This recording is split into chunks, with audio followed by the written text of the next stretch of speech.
हनुमान चालीसा में तो हनुमान जी की महिमा ही गाई गई, पर वर्णौ रघुवर विमल जस। कह रहे मैं राम जी का पवित्र यश वर्णन कर रहा हूं, राम जी का यश वर्णन कर रहे हैं और महिमा हनुमान जी की गा रहे हैं। क्यों? तुलसीदास जी बोले मैं हनुमान जी का स्वभाव जानता हूं, वैसे आएंगे ही नहीं बुलाने पर। एक ही है कारण उन्हें बुलाने का, ये कहो वर्णौ रघुवर विमल जस। हम राम जी के गुण गा रहे हैं, राम जी का पवित्र यश गाना चाहते हैं तो हनुमान जी तुरंत आ जाएंगे। क्यों आ जाएंगे? क्योंकि रामचरित सुनीवे को रसिया, रामचरित सुनीवे को रसिया, राम लखन सीता मन बसिया, राम लखन सीता मन बसिया, राम लखन सीता मन बसिया। वर्णौ रघुवर, और राम जी का नाम दिया यहां रघुवर। रघु के कुल में जो सबसे अधिक श्रेष्ठ हुए हैं रघुवर, रघुवंश में जो श्रेष्ठ, ऐसे श्री राम जी का यश वर्णन करो। अच्छा, यश कैसा है? विमल यश। राम जी का यश निर्मल है। तुलसीदास जी ने एक जगह लिखा रामचरितमानस में कि भगवान के जो गुण हैं यह पवित्र धागा है। जुगुत वेद पुन पोई हई रामचरित वर ताग। वर माने श्रेष्ठ, ताग माने तागा, धागा। और कवियों की कविता हो ये कवित मुक्ता मणि चारु, कवियों की कविता मोती। किसी ने तुलसीदास जी से कहा कि यह उपमा तो बड़ी विचित्र है, मोती कीमती होता कि धागा? तुलसीदास जी बोले कीमती तो मोती होता है। तो बोले कवियों की कविता कीमती है कि राम जी का चरित्र? तुलसीदास जी बोले राम जी का चरित्र। राम तुम्हारा चरित्र स्वयं ही काव्य है, कोई कवि बन जाए सहज संभाव्य है। मैत्री शरण गुप्त जी की यह पावन पंक्तियां सचमुच राम जी के चरित्र की ही विशेषता है। ठीक है, तो कवियों की कविता को मोती क्यों बनाया आप? राम जी के चरित्र के प्रेरक प्रसंगों को मोती बनाते और कवियों की जो श्रृंखला आई है कविता की उसको धागा बनाते। तुलसीदास जी बोले हमने जानबूझकर नहीं बनाया। क्यों? बोले मोती भले ही कीमती हो, लेकिन मोती की माला बनानी पड़ेगी तो मोती में छिद्र करना पड़ेगा। अब मैं राम जी के चरित्र को मोती की उपमा कैसे दे दूं? क्योंकि हमारे राम जी के चरित्र में तो कहीं छिद्र है ही नहीं, इसलिए मैंने मोती नहीं बनाया। हाँ, राम जी का चरित्र धागा है और यह धागा इतना अनंत है कि चाहे जितनी कवियों की कविता रूपी मोती इसमें पिरो दिए जाएं, पर इस धागे का कभी अंत होने वाला नहीं है। हरि अनंत, हरि कथा अनंत। राम जी का चरित्र ऐसा पवित्र चरित्र है,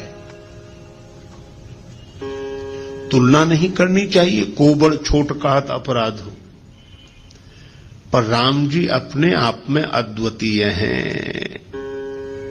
निरुपम न उपमा आन, राम समान राम निगम कहे। भगवान श्री राम से गुरुदेव विश्वामित्र जी ने कहा कि राघवेंद्र इस शिला को चरण छुलाओ, इसका उद्धार होगा। चरण कमल रज चाहते, कृपा करहु रघुवीर। राम जी ने कहा गुरुदेव आपके आगे, आप तो हमारे भी गुरु जी हैं, आप चरण छुला दें। गुरु जी बोले बात बड़े छोटे की नहीं है, मैं तुम्हारा गुरु हूं, मेरी बड़ी महिमा है, तुमसे भी बड़ी महिमा है, लेकिन अपने अपने विभाग की बात होती है।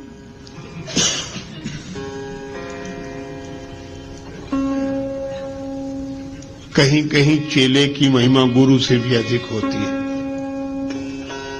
राम जी बोले सो कैसे? आपने तो मुझे भी ज्ञान दिया है। बोले बात ज्ञान की नहीं है राम, सुनो। क्या? कहा कि अहिल्या का जो पतन हुआ है यह भ्रमवश इंद्र को गौतम के रूप में स्वीकार करने से चरित्र से पतन हुआ, चरित्र चला गया, और चरित्र से जो गिर गया हो उसका उद्धार कौन करे?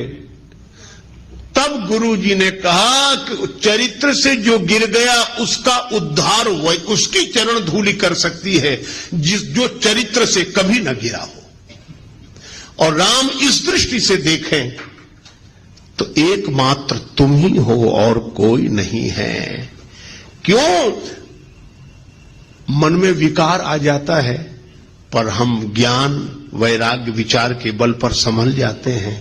पर राम तुम तो ऐसे हो कि मुझे अतिशय प्रतीत मन केरी, जागृत की कौन कहे जय सपलिहु पर नारी नहेरी। ऐसा विमल चरित्र, पवित्र चरित्र तो केवल श्री राम का है। राम तुम्हारे जैसा कोई चरित्रशील नहीं, इसीलिए मैं कहता हूं कि जो चरित्र से गिर गया है उसका उद्धार होगा तो तुम्हारे जैसे चरित्रशील की चरण धूलि से ही होगा। इसलिए चरण कमल रज चाहती, कृपा करहु रघुवीर। राम जी जैसा निर्मल चरित्र, पवित्र चरित्र दूसरा नहीं। अरे औरों की बात जाने दो। रावण गया कुंभकर्ण के पास, कुंभकर्ण ने पूछा क्या बात है लंकापति, बहुत उदास दिखाई दे रहे हो, तुम चिंतित आज दशानन क्यों? रावण बोला हर ली हमने मिथिलेश कुमारी, हमने सीता जी का हरण कर लिया। तुम चिंतित आज दशानन क्यों? हर ली हमने मिथिलेश कुमारी। कुंभकर्ण बोला अधिकार किया तुमने उन पर? रावण बोला लखती ही नहीं वह और हमारी, वे हमारी ओर देखती तक नहीं। तब तुम एक काम करते, क्या महात्मा बन गए, उनका हरण कर लाए, तो राम जी का रूप बनाकर परमात्मा बनकर अधिकार पा लेते। नकली ही तो बनना था। रावण बोला कि बड़ी कठिनाई है। क्या? तब राघव ही न बने तुम क्यों? कुंभकर्ण ने पूछा। रावण ने उत्तर दिया इसमें हमको भय भैरव भारी, जब राघव रूप लगा बनने तब मातु समान लगी पर नारे। जब मैं राम जी का चिंतन करने लगा तो मेरे मन से वासना चली गई। ऐसा पवित्र चरित्र है राम का। विश्वामित्र जी ने कहा कि राम चरित्र की दृष्टि से जो पवित्रता तुम्हारे अवतार में है वह अन्यत्र दुर्लभ है, इसलिए मैं तुम्हारा गुरुजी हूं, पर अहिल्या का उद्धार तो तुम्हारी ही चरण धूलि से होगा। ऐसा राम जी का वर्णौ रघुवर विमल यश, ऐसा पवित्र चंद्र। देखो चंद्र कितना भी ऊंचा रहे पर फिर भी कलंक है, कलंक लगा है चंद्र में, घटता बढ़ता रहता है। लेकिन हमारे रामचंद्र ऐसे चंद्र हैं जो निष्कलंक चंद्र हैं, जिनमें घटने बढ़ने की घटना नहीं होती, सदा एक रस निर्मल पवित्र चंद्र श्री रामचंद्र है। तुलसीदास जी कहते हैं ऐसे राम जी का यश वर्णन कर रहा हूं। कैसा है यश का? वर्णौ रघुबर विमल यश। राम जी का चरित्र विमल है। अच्छा, तो ये मन को क्यों सुधार रहे हो? निज मन मुकुर सुधार, कहा कि पवित्र चरित्र का वर्णन पवित्र मन से ही किया जा सकता है। सो न होय बिनु विमल मति मोहि मति बल अति थोर। तो ये पवित्र मन हो जाए तो कैसे होगा? बोले पहले मन पवित्र हुआ, श्री गुरु चरण सरोज रज निज मन मुकुर सुधारी, बरनऊं रघुवर विमल जस। मैं राम जी के पवित्र यश का वर्णन करना चाहता हूं, इसलिए श्री हनुमान जी मेरा मन निर्मल कर दो। किसी ने पूछा क्यों करना चाहे तो क्या फायदा है? आजकल तो बड़ी कठिनाई है, बिना फायदे के आदमी कुछ करता ही नहीं है। किसी से कहो भजन करो, करें तो क्या फायदा? अच्छा, बहुत सी चीजें हैं। एक आदमी ने हमसे बार बार कहा, बहुत तंबाकू गुटखा खाते थे, बार बार मुंह भरने, फिर कहें आप भजन की कहे तो क्या फायदा? बोले आप जब जब भजन की कहे तो हमें तो बड़ी परेशानी लगती, करें क्या फायदा? हमने कहा अच्छा एक बात बता दो, तुम ये बार बार तंबाकू गुटखा खाते, इससे क्या फायदा? सो बोले कहे तो ठीक रहे, फायदा तो कुछ नहीं। हमने कहा फिर क्यों? बोले आदत पड़ गई। तो हमने कहा कि बिना फायदे के ये खा सकते हो, बिना फायदे की सोचे ये सड़ी गली चीज खा सकते हो, तो क्या भगवान का भजन बिना फायदे की सोचे नहीं कर सकते हो? छोड़ो फायदे की मत सोचो, तुम तो भजन करो, और जिस दिन इसमें रस आ जाएगा उस दिन फायदे की नहीं सोचोगे। भजन किए बिना रहा नहीं जाएगा।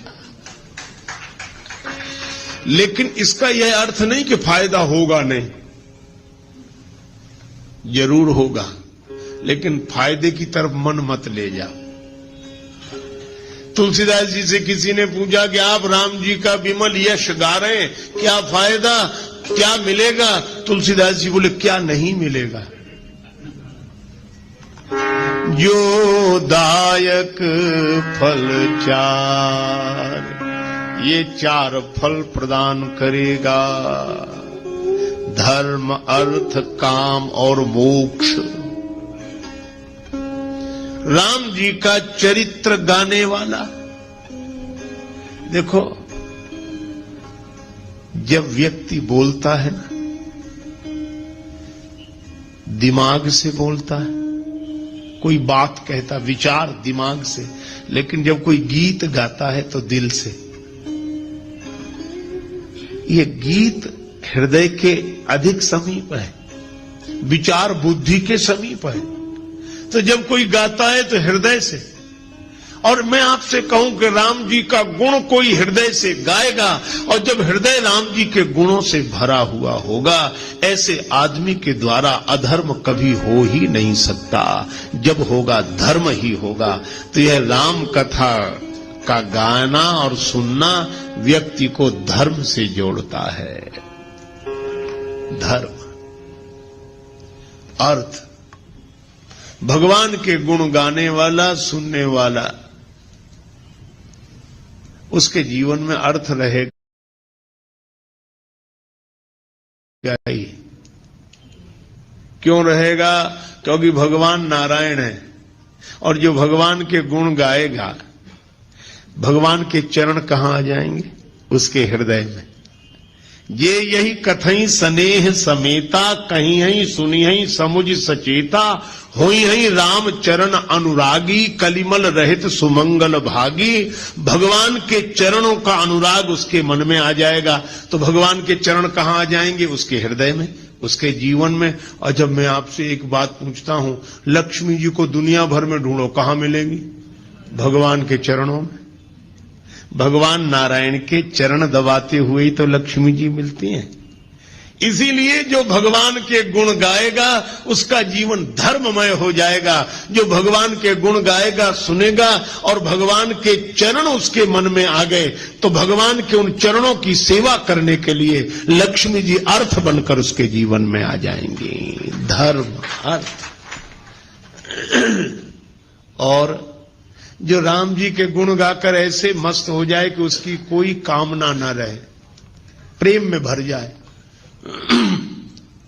विभीषण जी ने यही कहा कि लंका का राज्य पाने की वासना पहले थी, और कछु प्रथम वासना रही, प्रभु पद प्रीति सरित सो बही। आपका प्रेम उमड़ गया तो अब वो भी इच्छा नहीं रही। हमें कुछ नहीं चाहिए, कुछ नहीं चाहिए, हमारी कोई इच्छा नहीं, कोई कामना नहीं। भगवान ने कहा कि तुम्हारी कोई इच्छा नहीं, पर अब हमारी इच्छा हो गई। तुम निष्काम हो गए तो हम सकाम हो गए। अब हमारे मन में इच्छा है। यद्यपि सखा तव इच्छा नाही, मोर दरस अमोघ जग माही। तो भगवान के मन में भक्त की इच्छा पूर्ण करने की इच्छा हो जाए तो उसकी कौन सी कामना ऐसी होगी जो पूरी ना हो जाए। वह पूर्ण काम हो जाएगा। इसलिए धर्म अर्थ काम, और जो भगवान के अनुराग में डूब गया है उसे जगत का राग बांध नहीं सकता। इसलिए मोक्ष तो उसको सहज प्राप्त हो गया। वर्णो रघुवर विमल जस जो दायक फल चार। यह हनुमान चालीसा के दोहे का आशय। श्री गुरु चरण सरोज रज, निज मन मुकुर सुधारे। मुकुर माने दर्पण। वर्णो रघुवर विमल यश, जो दायक फल चार। अच्छा, जब यह सब जानते हो तो राम जी के गुणों का वर्णन शुरू करो। चारों फल मिलेंगे, करो शुरू। तुलसीदास जी बोले भगवान का यश है विमल, और बुद्धि भी कैसी चाहिए विमल। सो न होय बिनु विमल मति, मोहि मति बल अति थोर। करो कृपा, सब कृपा करो मुझे पवित्र बुद्धि की प्राप्ति हो जाए। तो अब किससे कृपा की याचना कर रहे हो? तुलसीदास जी बोले बुद्धिहीन तनु जान के, सुमिरो पवन कुमार। यह शरीर बुद्धिहीन है। शरीर तो है पर इसमें समझ नहीं है, और इसलिए हनुमान जी का स्मरण करना। अच्छा, बुद्धि नहीं है तो हनुमान जी से क्यों मांग रहे हो? बोले इसलिए हनुमान जी बुद्धि के भंडार हैं। बुद्धिमताम वरिष्ठम और ज्ञानी नाम अग्रगण्यम। ज्ञानियों में अग्रगण्य हैं, बुद्धिमानों में सर्वश्रेष्ठ हैं। तो जो बुद्धि के भंडार हैं, है ना, जो जिस चीज का भंडार हो उससे वही चीज मांगी जाती। हनुमान जी आप बुद्धिमान हैं, आप बलवान हैं और आप विद्यावान हैं। इसलिए तीनों चीजें हमें दे दो। बल बुद्धि विद्या देहु मोहि, हरहु कलेश विकार। बल भी चाहिए, बुद्धि भी चाहिए, विद्या भी चाहिए,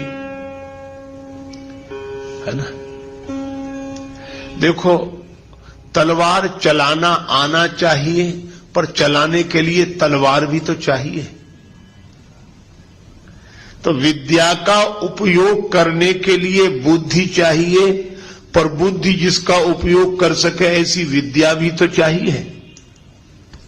तो बुद्धि और विद्या दोनों।